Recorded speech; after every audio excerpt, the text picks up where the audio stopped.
Welcome to Built to Finish. I'm your host, Stephen Pivnik. Join me each week as we explore the journeys of audacious goal setters. This includes experienced founders, CEOs, and entrepreneurs sharing pivotal moments that propel their success. We'll also be talking with endurance athletes who push the limits of physical and mental ability. This show is brought to you by Acresis, offering tailored, high-impact advisory services to help founders get to their finish line with a strategic acquisition or majority investor recapitalization. Let's get started. Welcome back to another episode of Built to Finish. Today's guest is a multi-exit founder, SFO leader, and innovator in digital media, entertainment, and consumer products. He's also an artist, author, and thoughtful connector. He has spent 30 years mentoring tech founders and has helped create over 1,000 jobs while founding, financing, building, and exiting 3 companies. Now he's working on his 4th. He's an investor, entrepreneur, and former PBS host. He is the co-founder of Relay Media. Miles Spencer, welcome to the show. Hey, Stephen, thanks for having me. No, it's my pleasure. I can't wait to talk about your current company, but before we get to the exciting thing that you're working on currently, let's talk about some of your previous exits. Sure. So each one of them were in digital media. I've had the unique opportunity to be on the, riding shotgun with some phenomenal entrepreneurs, one of which broke the domain name registration monopoly that was held by Network Solutions during .com. People doesn't remember what .com was. That was 25 years ago, but that was the advent of the technology that we're using today. And so register.com has always been a favorite of mine. I probably overpay for my subscriptions there. And I think it just merged back into Network Solutions after breaking their monopoly years ago. Another one, when mobile came out and Steve Jobs said, like, hey, it's a phone, it's a camera, it's a music player, a phone, a camera, and a music player. We just thought, all right, App Store, no one's going to pay for these apps. It's going to be advertising. So we built a mobile ad serving network, a mobile ad serving platform. And both of those were exits during the froth that came with the advent of the iPhone, 2008 to 2012, 13. I have several other businesses that are related in digital media, et cetera. So I kind of like ones and zeros, which makes it kind of funny because I have young kids and I'm constantly asking them to put their phones down. In some hand, in creating the dopamine rush that is actually affecting them. And they kind of look at me like, Dad, like, you're smart, idiot. Really? This is your fault. Don't tell us to stop. Not nearly exclusively my fault, but I had a hand in it and they know it. So I still have little tricks to shut them down wherever I can. But COVID hit, I had a big reset and just rethought what I really wanted to do. And what I really wanted to do is do more things, but with less people, right? Okay.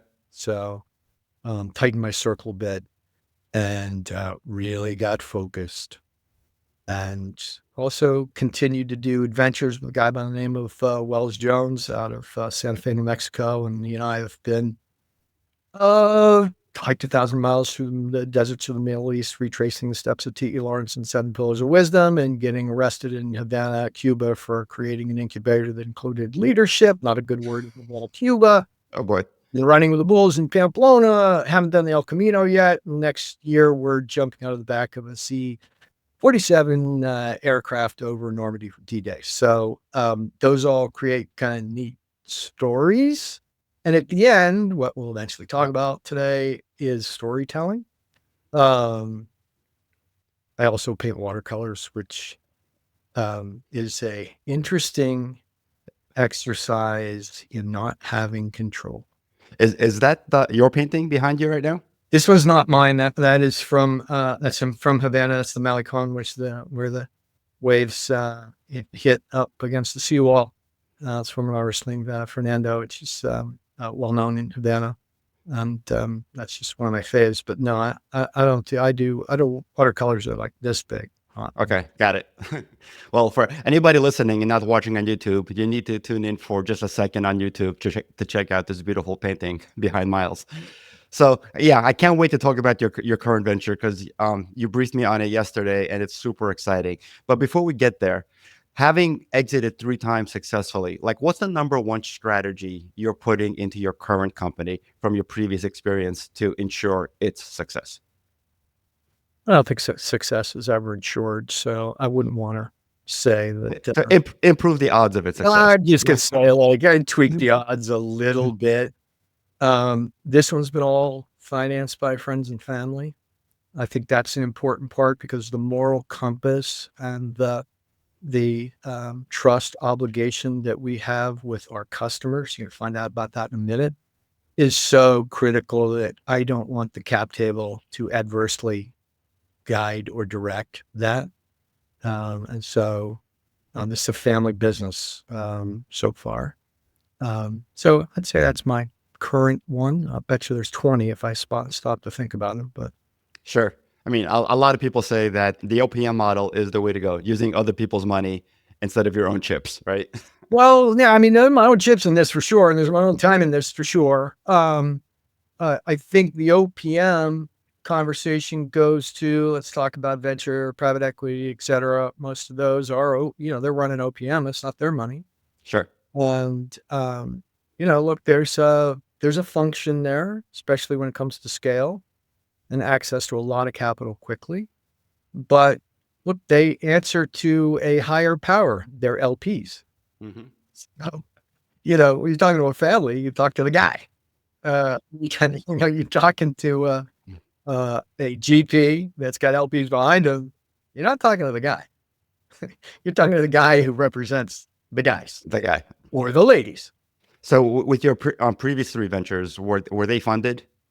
You look at 3 were venture funded and 1 was not. What was the process like for you? Did it become easier after your first hit?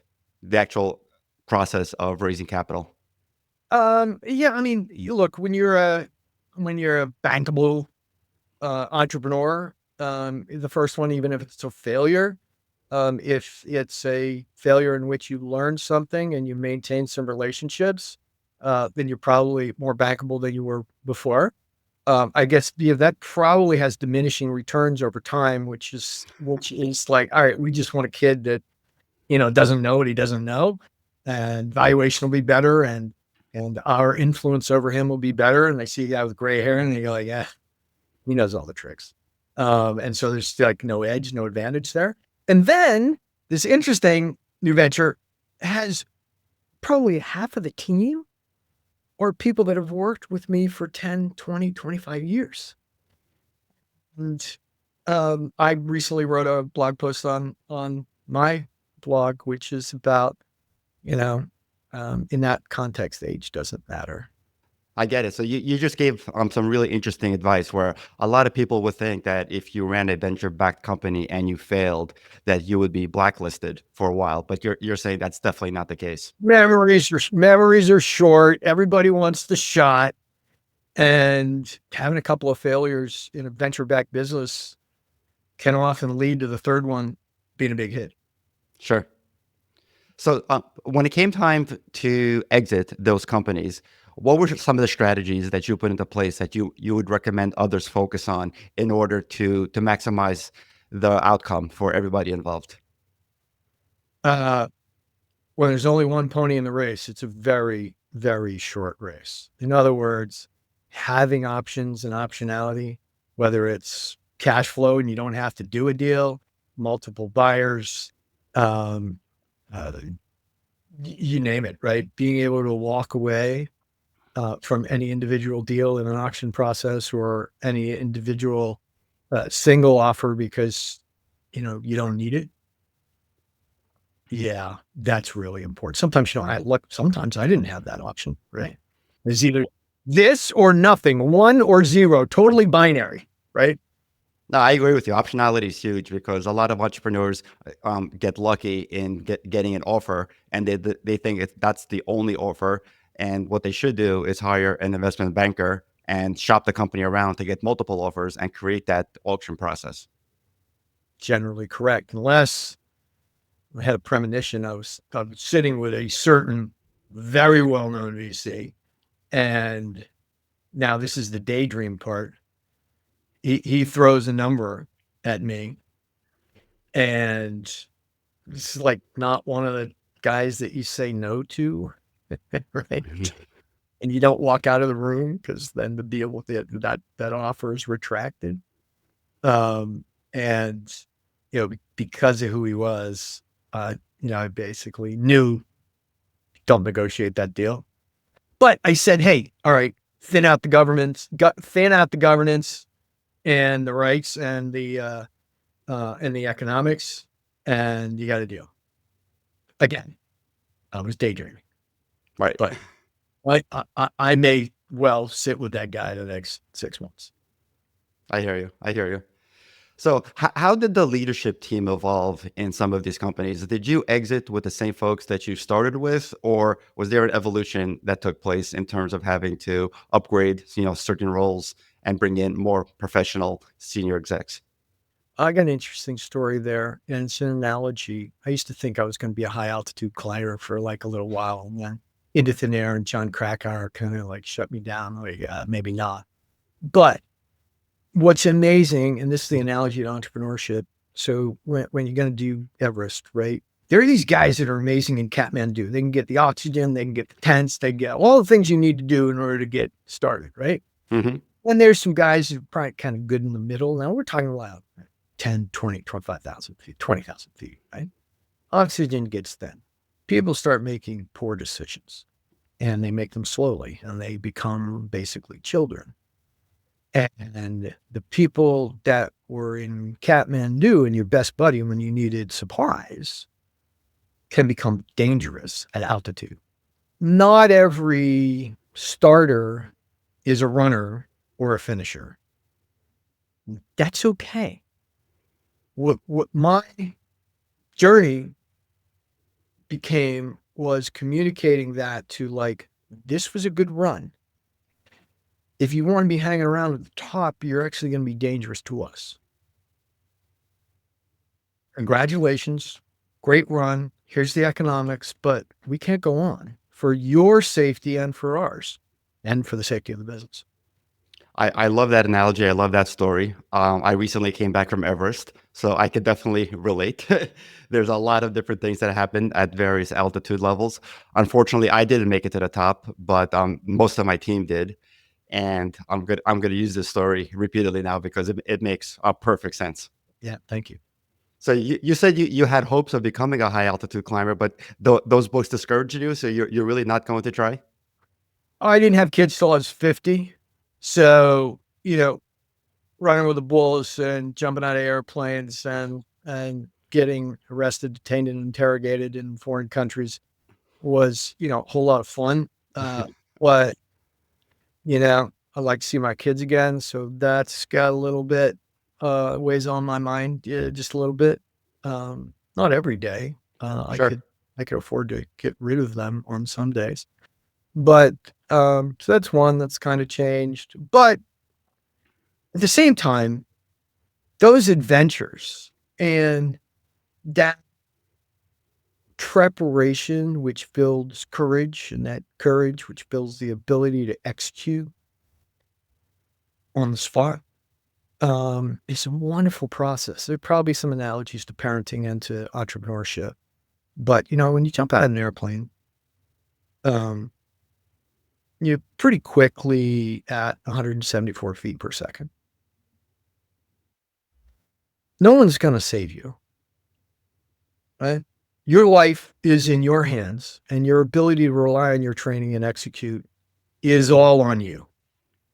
Doesn't really matter, like, whether you jump from 12,000 or 13,500. Doesn't matter whether you were insulted on your way out the door and someone handled something properly, and all that just goes away.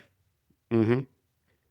You are hurtling into the ground, and in the time I just explained in that 10 seconds, that was 2,000 feet. Focus. That puts everything into perspective. So out of all these I mean, I love the fact that you're an adrenaline junkie, or at least you were, and now you're slowing down a little bit. Hopefully, not too much, because I think that's something that, for me, at least personally, it's a lifelong adrenaline pursuit. It's important to get. Look, I ran with the bulls when I was 60. I'm jumping out of an aircraft in Normandy, and I'll be 63. So like entrepreneurship is a little bit of a trick, right? You create these things that look like daredevil challenges. And everybody's, wow. And then you spend the rest of your time mitigating the risks. It's not that bad. It's not that bad. It's not that bad. Right? Homework, research, trading, etc. And to a certain extent, entrepreneurship and in parenting, there's a lot of the same dynamic in place. Agreed. Agreed. So, speaking about adrenaline chasing and how it changes one. When I went on my Everest expedition, our lead guide, Adrian Ballinger, who's like this world famous climber, this was his 10th summit of Everest. He said to every single one of us at the beginning of the expedition, this mountain will change you. No matter what you accomplish, how high you get, how long you last, this mountain will change you. Which out of everything, out of all these incredible adventures that you've went on, which one of them do you think changed you the most when you came back, and how? I'm going to go with trekking 1,100 kilometers through the deserts of the Middle East, retracing the steps of T.E. Lawrence and Seven Pillars of Wisdom. Wow.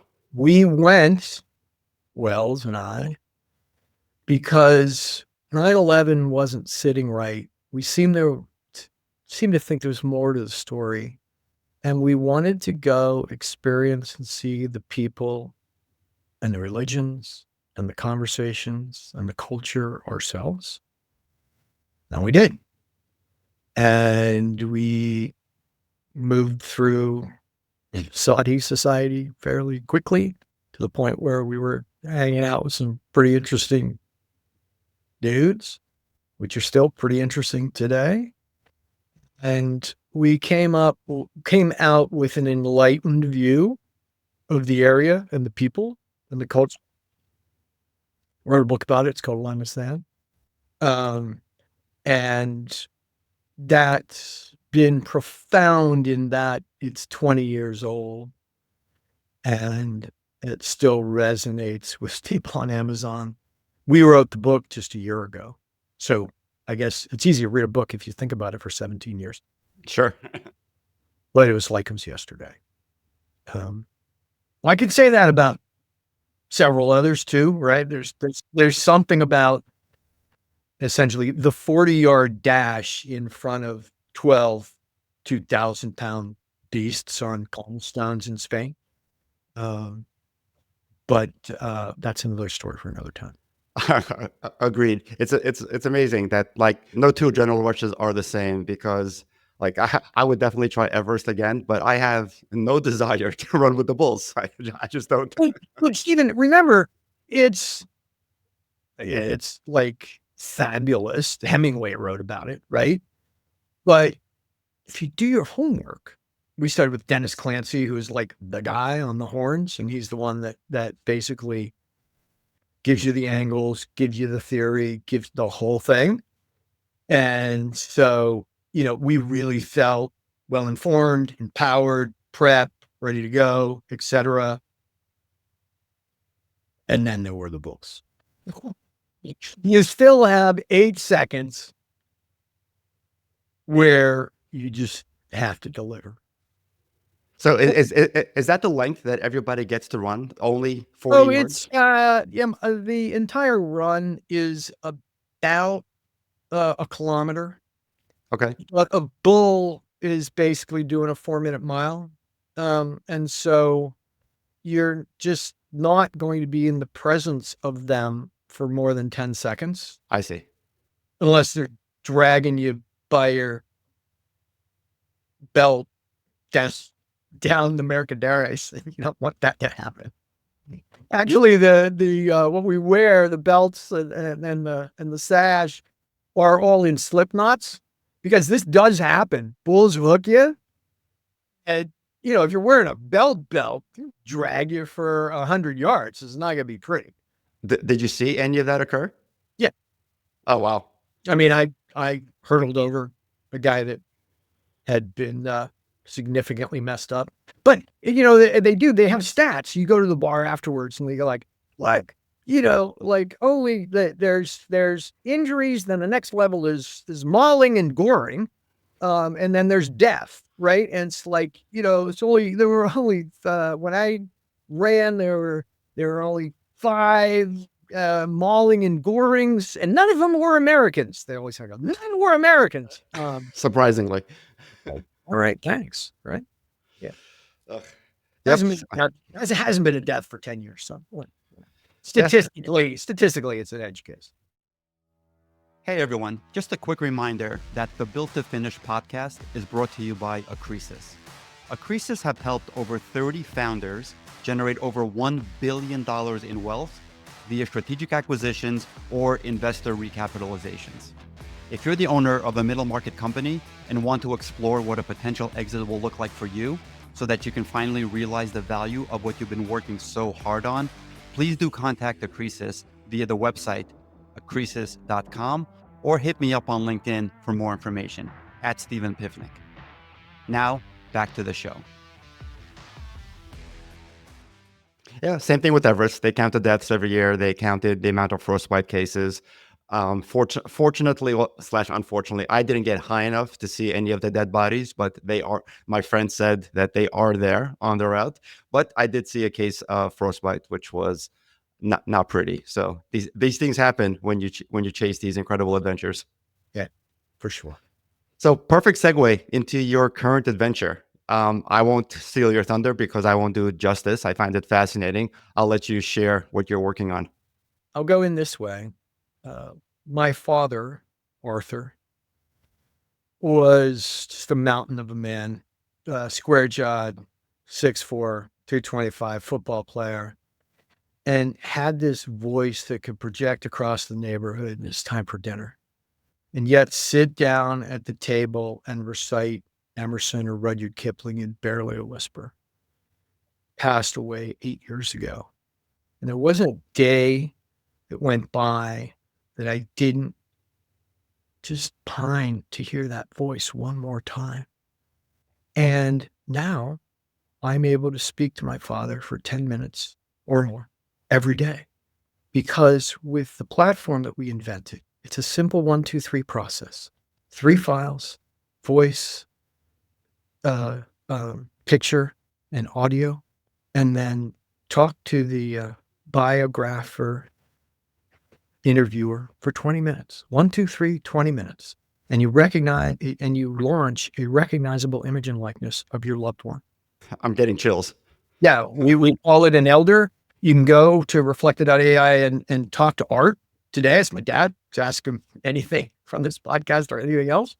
And he's there for you. He's there for us. He tells bedtime stories to my daughter. And he gives my son pep talks before his rugby matches. And that's the most beautiful thing I've ever created. There's a co-founder. His name is Alan Drake. We both had these legacy, value, moral compasses. And we've worked together for 25 years, but we came together on this 5 months ago. And it was just like magic. Amazing. So let me attempt to regurgitate this and make sure I understand it. Using digital files of a loved one, photographs or audio. I mean, obviously audio files are needed to replicate the voice. You train an AI model using whatever files you have. And then with some additional information that you provide to the interviewer via the interview process, you can now ask this AI elder questions and have them respond. Totally spontaneous, dynamic conversation that reflects the image and likeness of your loved one anytime you want. So I totally get the resemblance in voice and in video. How are they answering? How accurate are their responses from a personality perspective? Or does that get better based on how much data you feed the model? Yes to all of them.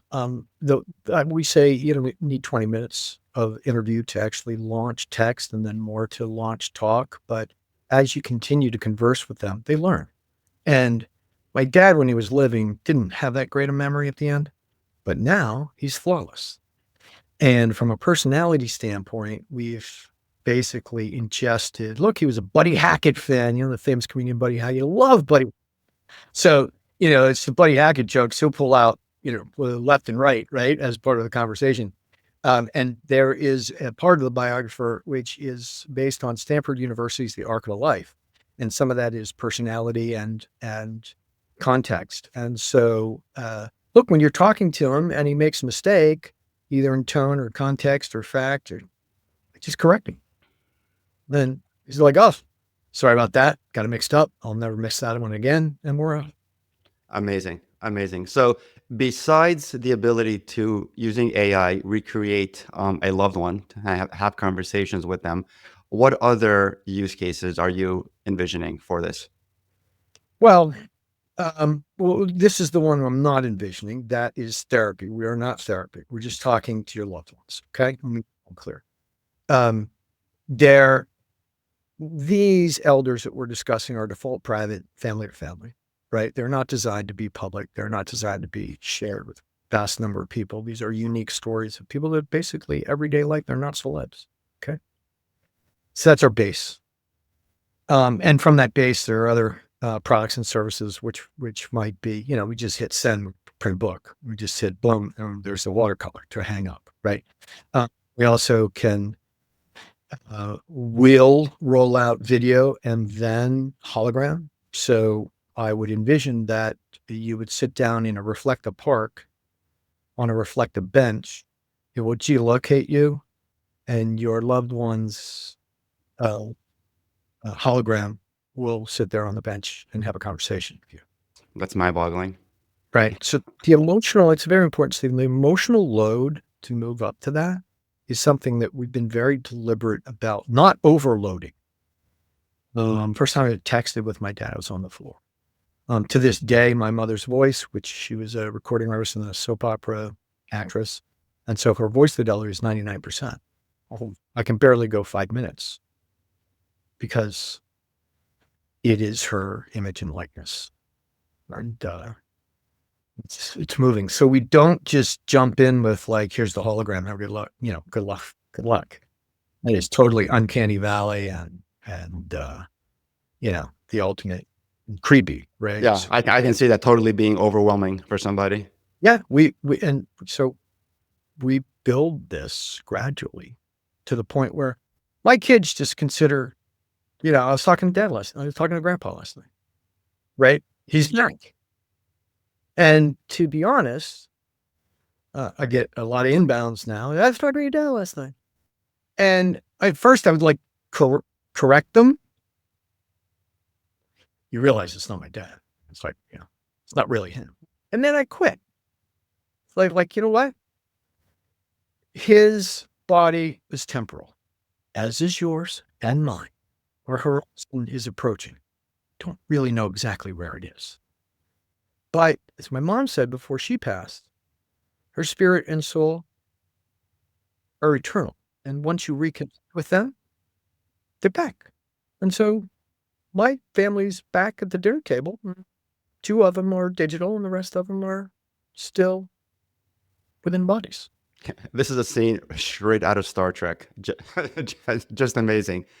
Star Trek, Black Mirror, there's plenty of Hollywood's really like set the groundwork for what could be.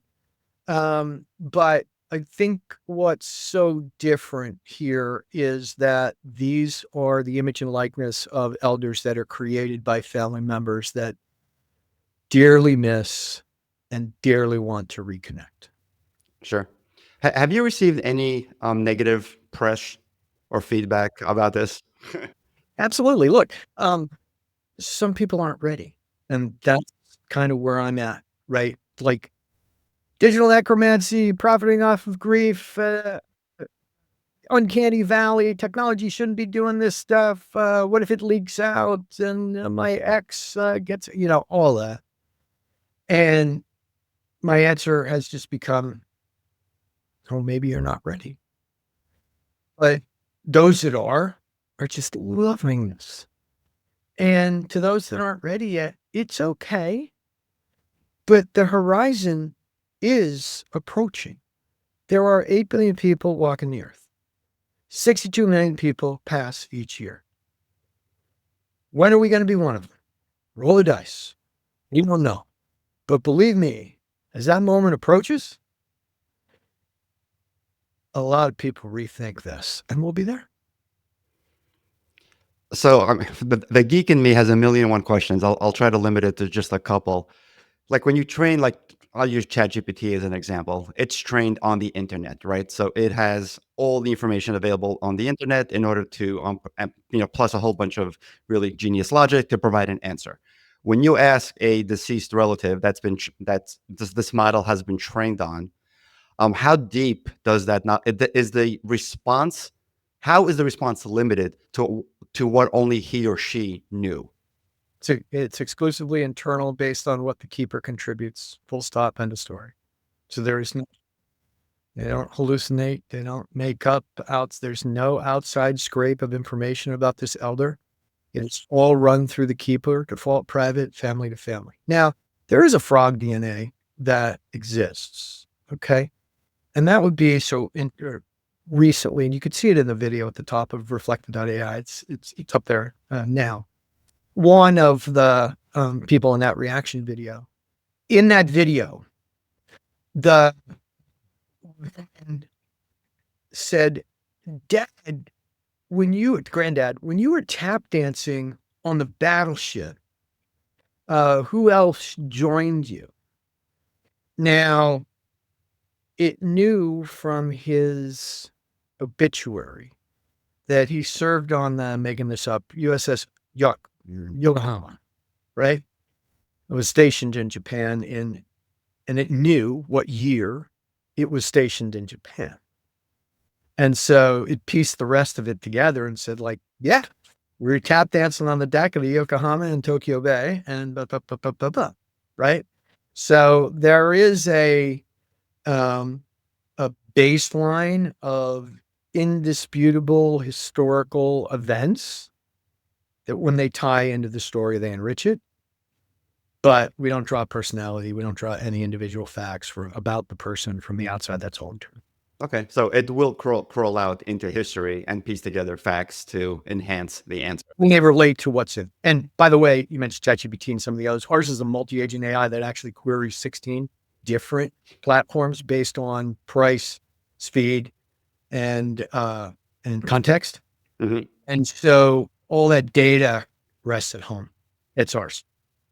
Got it. So speaking about price, I was on your website yesterday. There was no mention of price. How are you planning to monetize this in the future? You probably got a promo code because you're a star podcaster. If you're not, there is an individual plan with an individual elder. That's $149 a year, about $12.50 a month. There is a family plan, a couple more elders, get to share it with a few more. That's, we're talking $249.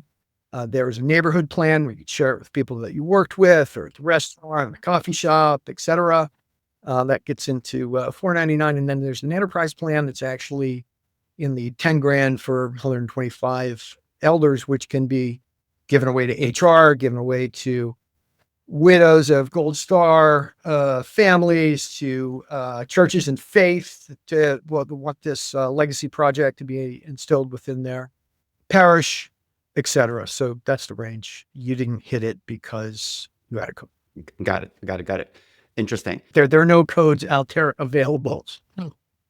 Range all you want, but unless I generate it from our invite, it's not going in. Or get a podcast. Start a podcast. Get a promo code. I love it. I love that advice. So can we have some fun with this technology? I'm not dead. Can I train this on me and let my kids have a ball with talking to an AI version of me? Absolutely. We originally had both living and past, but we launched this in 100 days. And so we had to toss ballast over. And it's like, all right, we're going to do past to start. And so the biographer that you see and talk to is really in the context of someone that has passed. But if you just ignore that at the time being, you create one right now, or shortly there will be a biography of those that we call it nearing. We're all nearing. Some of us are closer than others. We don't know, do we? No, we don't. You think this is a 40-minute podcast, but you don't really know. That's funny. That's funny. Yeah. If I return to Everest for a second time, I may be closer than I think, but we'll cross that bridge when we get to it. We have had some high risk adventurers and military families before they're stationed overseas in funky places do this. So I'm just thinking ahead. One of the many reasons that I'm considering not returning to Everest is not because of the toll it took on me and how hard it was physically and mentally, but the toll it took on my family. So I'm just wondering if giving them this sales pitch is going to make it any easier. I'm going back, but I've trained an AI model in case I don't return. You could talk to that. I've had my son ask me delicate questions recently. He's going on 14. He's basically a man. And he says, "Hey, look, Dad, I want to hear this from you, not your elder." Not your elder. So, all right, I'll give it to you live while I'm here. It's actually funny. This is actually a little bit sad, but funny story.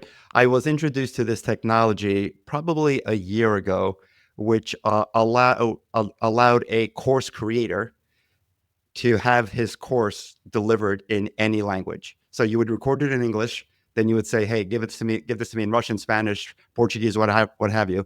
So I registered this. I was thinking of licensing that technology, so I registered a domain called like yourdigitaltwin.com. Okay. So now the cogs are spinning. So I have that domain. I want to see how I can possibly utilize that. We've actually on the language, we've already begun ingesting in a variety of languages and delivering the elder in a variety of languages as well. That's a relatively easy trick. Okay. Well, I'm going to have to see if I can go find some audio files of my father who passed about 8 years ago and give this a whirl. I will help you along the way. There's lots of YouTube videos now on how to.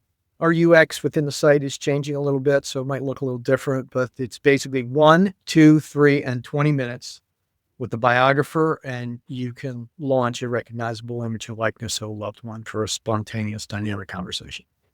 Awesome. Wow. So you are a wealth of knowledge on entrepreneurship, on building companies, on selling companies, and now AI. How can people reach you if they have any questions or want to learn more information about this great new product? Certainly reflekta.ai/podcasts is a place to start. So all the things we talked about there, including talk to my dad, Arthur, or Virginia. She's on there too. They're both very cool. And so you can kind of experience what this is like and then try one out for yourself. I also blog at milesspencer.com. That's like 25 years of ridiculous ideas and rants and the rest on, but one of the things I like to write about is hold my beer, right? It's like, the woman who climbed, it was Mont Blanc or one of those in like full Victorian kit and a parasol and the whole bit, right? And heels and made it all the way to the top, right? It's like, I love writing about those people that just do. It's kind of, the expression is like, "Oh, who's going to do that?" But right. Hold my beer. Hold my beer. I love that. Well, we'll put all that information in the show notes. And I really want to thank you for taking the time to be on the Built to Finish podcast. I know you're running at 100 miles an hour with this current venture, and I know what that's like. So thank you very much for taking the time and being on the show today. Stephen, my pleasure. Thank you. Thank you. And thank you, everyone, for listening to another episode of the Built to Finish podcast. If you've enjoyed this episode, please do like and subscribe. It does help the show a lot. Thank you very much. That's a wrap for this episode of Built to Finish. Thank you for tuning in. For show notes and more details, head over to podcast.stephenpivnik.com. Special thank you to our sponsor, Accresis, offering tailored, high-impact advisory services that help founders get to their finish line with a strategic acquisition or majority investor recapitalization. Catch you next week.